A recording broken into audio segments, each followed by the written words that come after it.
Welcome to my channel. My name is Tia and I am the owner of Nail Dip Studio, an online nail boutique that specializes in acrylic dip powder. So in today's video, we're going to be talking about brushes and cleaning your brushes and what that looks like for me on a monthly basis. I have several brushes here and as you can see, several of the brushes have pigment that has been deposited. Either it's sitting on top of the bristles or it has slightly stained the bristles.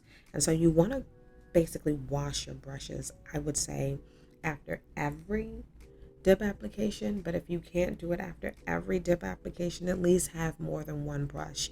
And the reason for that is that sometimes, depending on the color, the shade that you're using, it can stain your bristles and you run the risk of having pigment transfer. Now, I like to keep my brushes in a little Glam Queen container. I thought it was cute. It's from TJ Maxx.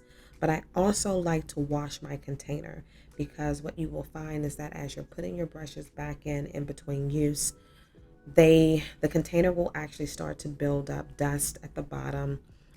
Sometimes it's residual product that may settle to the bottom. And so what I will do is take a little bit of my hand soap, and I'm going to use the same type of soap. So this right here is just hand soap. It's probably body wash, to be completely honest and transparent with you, that I just put into a little container.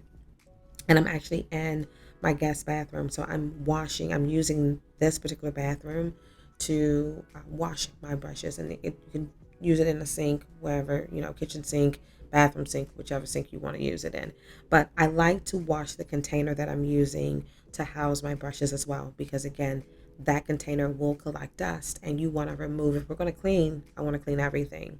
And so I'm just using a little bit of my mild hand soap to clean the inside of that container. And then what I'm going to do is I'm going to grab my barbicide and I'm going to put a little bit, less than even a capful, into that container, saturate that with a little bit of water and let that sit. And what that will do is it will aid in cleaning the inside of that container as I process and get ready to start the washing piece for the brushes.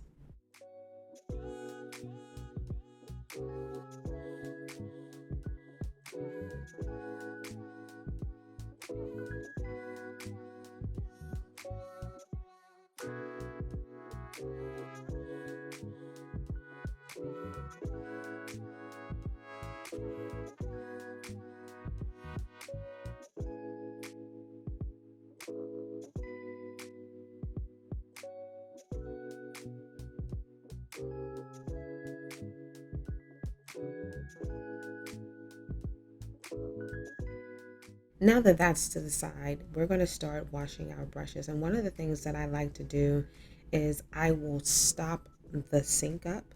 So just pull your little stopper down, stop that up so that I can create almost like a brush bath. And then I like to add my soap to the bath as well as the soap to the actual bristles.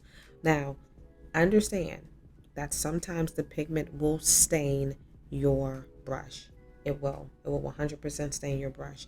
So what I typically like to do is I like to use my darker bristled brushes for my darker shades, and I prefer to use the lighter bristles or brush bristles for the lighter shades, just so that you can avoid any type of tinting from the pigment, but it will happen. Now, as you can see, this particular brush has pink or red, some type of reddish pink color to it. And I really, really want to make sure that I am concentrating that soap and pouring that soap directly on top of those bristles so that I can loosen up as much pigment as I can to remove it. If you struggle with pigment transfer, and what I mean by that is if you don't wash your brush, and let's say you did your last application, you did a red shade, and so you soaked off your red and now you're moving on, and maybe you're using a white or a light pink or even like a pastel orange or something of that nature. That's a lighter shade. That pigment that's still sitting inside of those bristles will 100% transfer to your new application, and it will turn your white pink. It will do whatever the last color was. So if it was purple, it's going to turn your next shade. It's going to be a lilac. And you're going to see that. So you want to make sure that you're washing your brushes. And notice how I am basically using my hand and digging into almost like the base of the brush to really remove as much powder as I can, because powder sometimes will settle, and once it settles into those bristles, it's hard to see and it's hard to get out. But you can actually see that I am working the soap through just to loosen up that pigment. And I'm going to do that with each one of these brushes. So this is not something that's very time consuming. I would say for the amount of brushes that I have, it took me all of maybe 20 minutes to do this. But this is something that you definitely want to do. And you can actually see that some of the brushes probably were clean. You're not seeing a lot of pigment come out of it, so I can tell that that brush right there was clean. I probably didn't even use that one.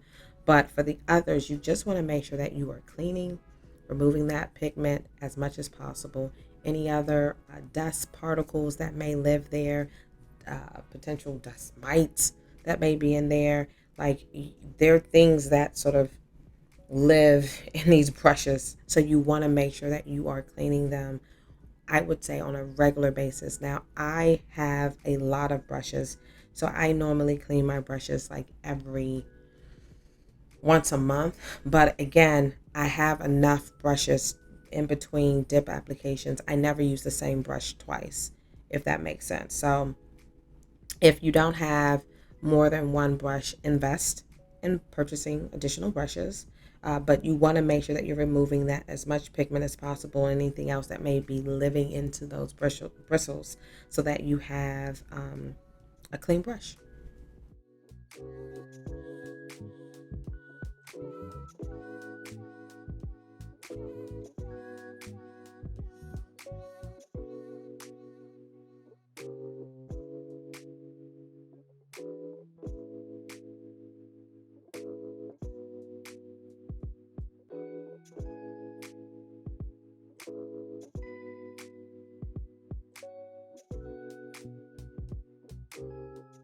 And one of the things I like to do is I like to take the back side of my hand and use that almost as like a brush scraper, if you will, or bristle scraper, if you will.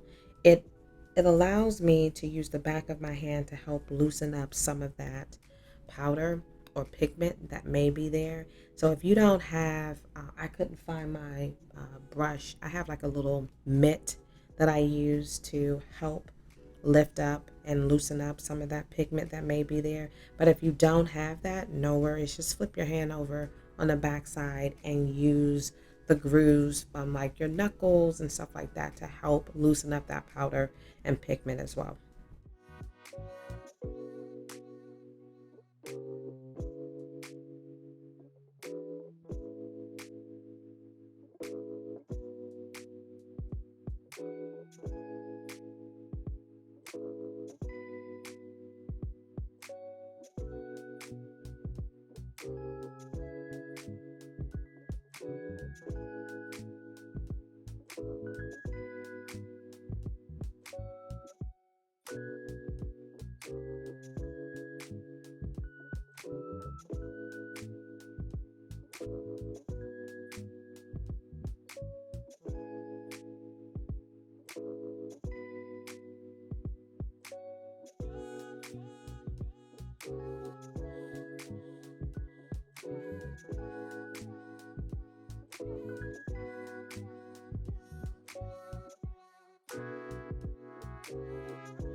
Now that that is all done, I am going to remove my stopper and drain all of that dirty water out that has pigment in it and whatever else is in there. I'm going to rinse everything off, and I like to do that with mild water. I'm not using super hot water. And then in my sink is clean. I am actually also using that to swish the bristles around to make sure that I'm really removing any residual soap that may be lodged into those bristles. And so this is again another little technique, not sure, but this is what I like to do, and I've been doing this for years. This is the way that I've always cleaned my brushes when I'm doing my nails. It's just a easier way for me to make sure that I'm getting everything out and that I don't have any leftover soap or dust saturated sitting inside of those bristles.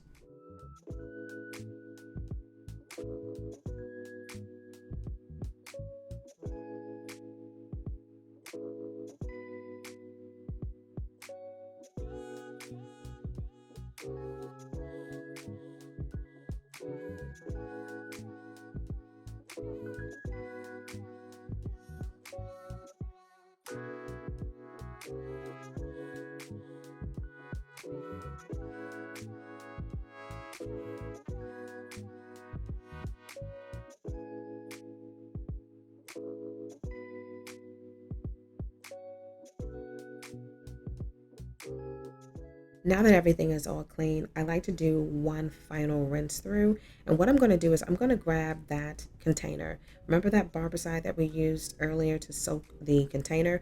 I'm going to pour that into the sink, and I'm going to let that rinse over the brushes again, just to aid in cleaning. Once that's done, I'm going to actually do another little bath. But in this particular clip here, I'm basically twisting the brushes and making sure that I'm rinsing off the handles and the outer part of the brush, which is very also important too. Because a lot of times when we're touching things, we're transferring, germs from one place to the other. And so I just want to make sure that everything is clean. And so this is one of the things that I like to do. When I find that when I wash my brushes, I prefer using sink baths. So basically just stopping the sink up and just putting a little bit of water and your cleaning solution in. I'm also now doing my final pass, and I do a final pass just to make sure that I don't have any pigment that may still be lingering on my bristles, because this is the time to catch it. So I'm doing basically a quality control check on my cleaning work just to make sure everything is done. And once I'm satisfied with that, I'm going to then grab my spray bottle that has alcohol in it, and I'm going to rinse off and wring out my brush and then spray my brush, each brush down with alcohol. I find that this aids in adding a little bit more sanitation, if you will, to your brushes. And so this is something that I used to do when I was taking clients. I would always do this, and I would do this every evening with my brushes. And so this is something that I continue to do with myself.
One of the things I also want to point out is reshaping your brushes is key. I like to reshape, I like to ring, but shape my brush in such a way that it looks like a rose. And I then will spray it once I have the shape that I like, the desired shape, with a little bit of alcohol. And again, it's just an extra step, but this is something that I would do when I was taking on clients when I was a nail tech. And so it's a habit. It's something that I do now, even though I only do my nails, but it is something that I do and I can will continue to do because I just like being safe with the products. I think that that's just one of the things that we have to do is making sure that yes, if we're doing our nails at home, it's wonderful, but you want to make sure that your products and your equipment that it's clean and that you are not contaminating anything. And so I like to add that extra little step by just spraying on the alcohol. It just for me it I've killed everything that may be on this brush. And so I hope you guys find these tips and tricks helpful. And make sure that you are rinsing your brushes off or cleaning your brush at least after every application. If you can't do it every application, do it at least every 2 weeks so that you can at least have a clean brush for your next application. Thanks for watching, guys. Bye.